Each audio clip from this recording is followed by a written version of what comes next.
आपण आज किमची जगे बनवणार आहोत. जगे मी त्याचं थोडं बघितलं इंटरनेटवर, तर काही नाही, कांदा आणि लसूण घातलेलं किमचीचं सूप आहे ते.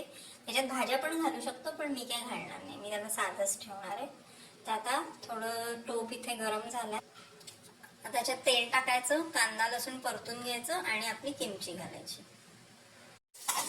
तेल घातलंय, कांदा लसूण घातलंय, आता याला व्यवस्थित परतून घेते मी थोडं. आता हे खूप छान पैकी असं मऊ मऊ झालेलं आहे.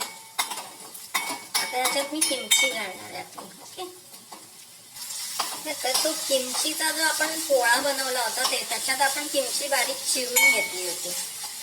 आज मी हिला नाही चिरली, आज मी जशी आहे तशीच हिला घातली आहे. बघूया याची कशी चव लागते ती. तर मी पाणी घातलं याच्यात, थोडं कमी झालंय बहुतेक. रेसिपी बघितली त्याच्यात त्यांनी ह्याच्यात नंतर ना भाज्या पण घातल्या होत्या आणि वरून ते चौकोनी चौकोनी दिसतं टोफू असतं. तर मी ते दोन्ही टाकत नाहीये, भाज्या आणि टोफू, कारण मी हे नंतर मग पावाबरोबर खाणार आहे. अजून थोडं पाणी घातलंय मी आणि थोडं मीठ पण घातलंय. आता याला उकळी येऊ देणार नाही. याला तर उकळी यायला लागलीये, पण रंग कसा दिसतोय बघा, त्यांचा किती छान दिसतोय आणि आपला किती छान आहे. मी याच्यात काहीच नाही टाकलंय, हळद मिरची पावडर असं मी काहीच टाकलेलं नाही ह्याच्यात. उकळू देते मी अजून. तर हे आपलं किमची जगे आणि हा कडक पाव असतो ना, त्याचे मी असे स्लाइसेस करून घेतले. काही नाही, फक्त फॅन्सी दिसावं म्हणून केलंय, बाकी काही नाही. तर अगोदर तर मी हा किमची जगे म्हणजे त्या सूपची टेस्ट घेणार आहे. मी ह्याच्यात काहीच टाकलेलं नाहीये, थोडंसं मीठ टाकलंय फक्त, आणि हे अतिशय टेस्टी आहे. Too good.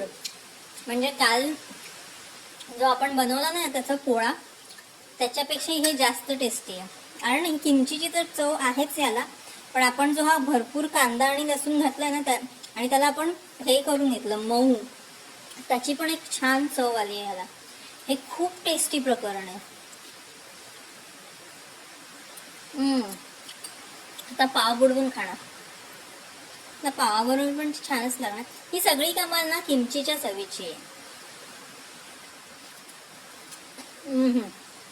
उत्तम.